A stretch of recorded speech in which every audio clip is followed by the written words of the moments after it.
আসসালামু আলাইকুম। আজকে আমি আপনাদেরকে 2021 সালে এসএসসি পরীক্ষায় আসা বরিশ- বরিশাল বোর্ডের কেমিস্ট্রি প্রথম পত্রের অর্থাৎ রসায়ন প্রথম পত্রের বহুনির্বাচনী প্রশ্নের সমাধান দেখাবো। প্রথম যে যে প্রশ্নটি ছিল, কোনটি প্যারাম্যাগনেটিক? প্যারাম্যাগনেটিক হচ্ছে ফেনিকো, অর্থাৎ হচ্ছে যে আয়রন, নিকেল, কোবাল্ট। এখানে আমরা কোবাল্ট দেখতে পাচ্ছি, এখানে সঠিক অ্যান্সার কোবাল্ট। আর টাইটানিয়াম আর কপার হচ্ছে যে প্যারাম্যাগনেটিক, এবং কি জিঙ্ক হচ্ছে ডায়াম্যাগনেটিক। ভিনেগারের মধ্যে ইথানোয়িক অ্যাসিডের পরিমাণ কত? ভিনেগারের মধ্যে ইথানোয়িক অ্যাসিডের পরিমাণ 6 থেকে 10%। আর 94 থেকে 90% হচ্ছে যে পানির পরিমাণ। এম প্লাস ডেল এইচ থেকে এম প্লাস আয়ন হচ্ছে এবং প্লাস একটি ইলেকট্রন। এখানে ডেল এইচ কোনটি? এখানে ডেল এইচ আমরা এখানে দেখতে পাচ্ছি যে একটি ইলেকট্রন ত্যাগ করে একক ধনাত্মক আয়নে পরিণত হচ্ছে, তো সুতরাং এটি কি হবে? আয়নীকরণ শক্তি। এক এক একক ইলেকট্রন ত্যাগ করে এক একক ধনাত্মক আয়নে পরিণত হলে আমরা তাকে আয়নীকরণ শক্তি বলে, তো সুতরাং এটি হচ্ছে আয়নীকরণ শক্তি। খ নাম্বারটা, নিচের কোনটি অভিজাত গ্যাস? অভিজাত গ্যাস গুলো হচ্ছে গ্রুপ 18 এর মৌলগুলো। এক্ষেত্রে হচ্ছে হিলিয়াম, নিয়ন, আর্গন, ক্রিপ্টন, জ্যানন, রেডন ও গানেসন।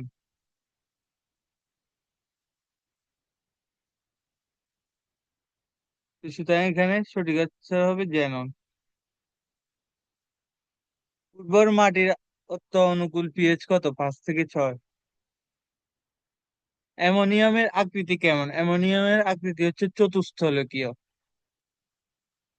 একটি 1 মোল অ্যামোনিয়াম হাইড্রোক্সাইড দ্রবণের বিয়োজন মাত্রা 1.34%, অর্থাৎ উক্ত দ্রবণটির কেবি এর মান কত? আমরা জানি বিয়োজন মাত্রা আলফা সমান হচ্ছে 1.34%। তো সুতরাং আমরা জানি বিয়োজন মাত্রা সমান √/কেবি/সি। সি হচ্ছে ঘনমাত্রা, আর হচ্ছে যে কেবি হচ্ছে যে তোমার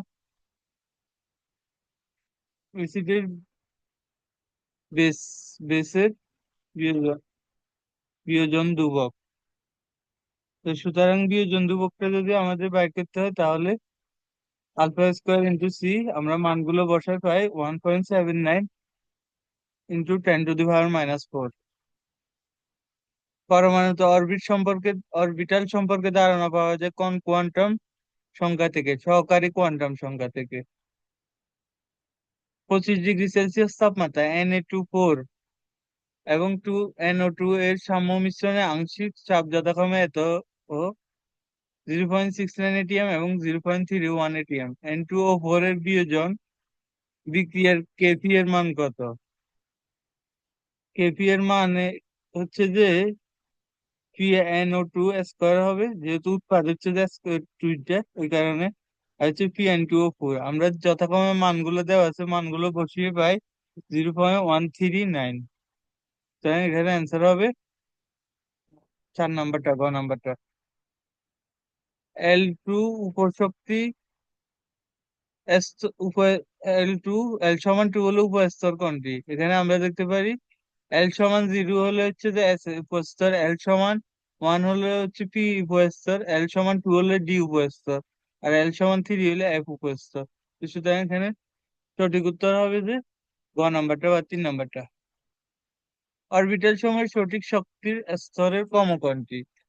N+L সমান তাদের কমানুসারে আসবে, N+L সমান হওয়া তাদের কমানুসারে।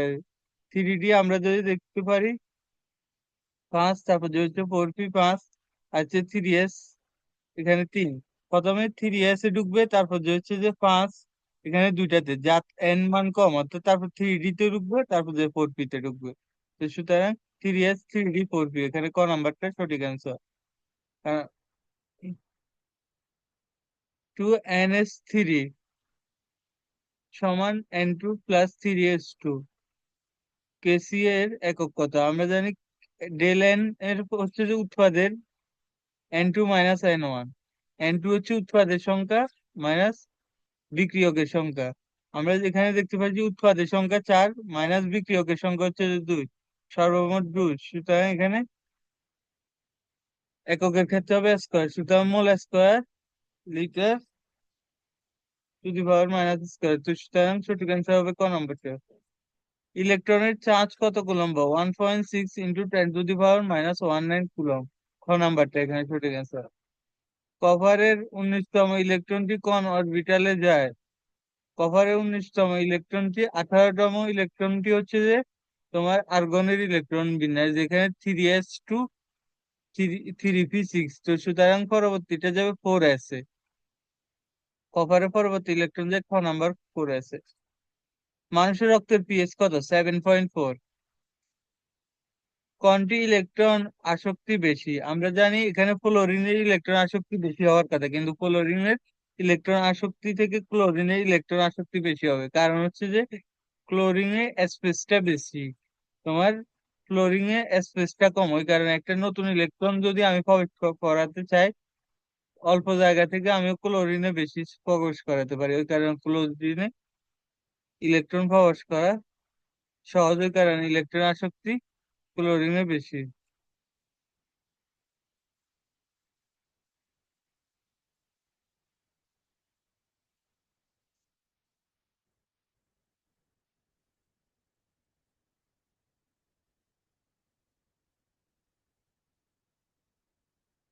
বিশুদ্ধ পানির পিএইচ এর মান কত? 7 এর সমান।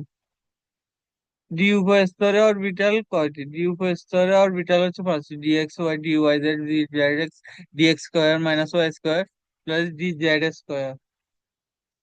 কোন অ্যাসিডটার তীব্রতা বেশি? এখানে যে অ্যাসিডটার জারণ মান বেশি তার তীব্রতা বেশি। আমরা এখানে দেখতে পাই এখানে +5 +6, আর হচ্ছে যে এটা হচ্ছে যে H2CO3। এখানে আমরা CO3 সরি এখানে +4 দেখতে পাচ্ছি, এখানে দেখতে পাই +7। তো সুতরাং এখানে ক্লোরিক অ্যাসিড যেটি 4 নাম্বারটা তার তীব্রতা বেশি। আসমানি আলোর তরঙ্গ দৈর্ঘ্যের চেয়ে ছোট তরঙ্গ দৈর্ঘ্যের আলো কোনটি? বেনিয়া সহকলা, বেগুনি আর নীল হচ্ছে যে আসমানি থেকে ছোট। তো শুধু এখানে নীল আছে, নীল হবে ক নাম্বারটা। গ্লুকোজ থেকে ইথানল প্রস্তুতে কোন এনজাইম ব্যবহৃত? গ্লুকোজ থেকে ইথানল প্রস্তুতে জাইমেস এনজাইম ব্যবহৃত। ইনভার্টেস এনজাইম আমরা সুগার ও ফ্রুক্টোজের মাধ্যমে আমাদের সুগার তৈরি করে। ডায়াস্টেজ এনজাইম আমাদের স্টার্চকে ভেঙে ক্ষুদ্র ক্ষুদ্র ক্ষুদ্র ক্ষুদ্র আলফা এবং বিটাতে পরিণত করে, আর মল্টেজ একটা মল্টোসকে ভাঙে। তো সুতরাং এখানে হবে জাইমেস এনজাইম। সালফেট আয়ন শনাক্তকরণে ব্যবহৃত হয় কোনটি? Barium nitrate. Barium nitrate sulphate ion ও কার্বনেট আয়ন শনাক্তকরণে ব্যবহৃত। এবারে হাইড্রোক্লোরিক অ্যাসিড দিলে আমরা কার্বনেট আয়নে বুদবুদ দেখতে পারি, আর হচ্ছে যে সালফেট অদ্রবণীয় থাকে। তো সুতরাং সালফেট আয়ন ও কার্বনেট আয়ন শনাক্তকরণ বেরিয়াম নাইট্রেট ব্যবহৃত হয়। এখানে হবে বেরিয়াম নাইট্রেট। কোনটিতে মুক্ত জোড়ে ইলেকট্রনের প্রভাব সবচাইতে বেশি? এখানে আমরা যদি দেখতে পাই অ্যামোনিয়ার মধ্যে এক জোড়া ইলেকট্রন, মুক্ত জোড় ইলেকট্রন, আর হচ্ছে যে গর মতো মুক্ত জোড় ইলেকট্রন দেখতে পাই না। দুঃখ নাম্বারে আমরা দেখতে পাই পানিতে মুক্ত জোড় ইলেকট্রন দুটি। তো সুতরাং এখানে পানিতে মুক্ত জোড় ইলেকট্রনের প্রভাবটা হবে বেশি। কোনটির পারমাণবিক ব্যাসার্ধ বেশি? আমরা জানি ডান থেকে বামে যাইলে কি বলে যে পারমাণবিক ব্যাসার্ধ কমে, কারণ হচ্ছে যে ইলেকট্রনও বাড়ে, প্রোটনও বাড়ে, পারস্পরিক আকর্ষণ বাড়ে, ফলে কমে। Sodium, magnesium, aluminium, silicon, phosphorus, sulphur. তো সুতরাং সিলিকন এবং সালফার এগুলো তুলনামূলক ছোট হবে, ম্যাগনেসিয়ামও ছোট হবে। সবচাইতে পারমাণবিক ব্যাসার্ধ বেশি হচ্ছে সোডিয়াম। সোডিয়াম হবে এখানে। একই পর্যায়ে পারমাণবিক সংখ্যা বৃদ্ধি পেলে একই পর্যায়ে পারমাণবিক সংখ্যা বৃদ্ধি পেলে কি হয়? তড়িৎ গবেষণা বাড়ে, অধাতব ধর্ম বাড়ে, আয়নীকরণ শক্তি বৃদ্ধি পায়। এখানে একক পর্যায়ে পারমাণবিক সংখ্যা বৃদ্ধি পায়, তড়িৎ বৃদ্ধি পায়, অধাতব ধর্ম বাড়ে, আয়নীকরণ শক্তি বাড়ে। এখানে হবে 1 2 3, তিনোটি। আসসালামু আলাইকুম, আজকে এই পর্যন্ত। সবাই ভালো থাকেন, সুস্থ থাকেন, এটাই কাম্য।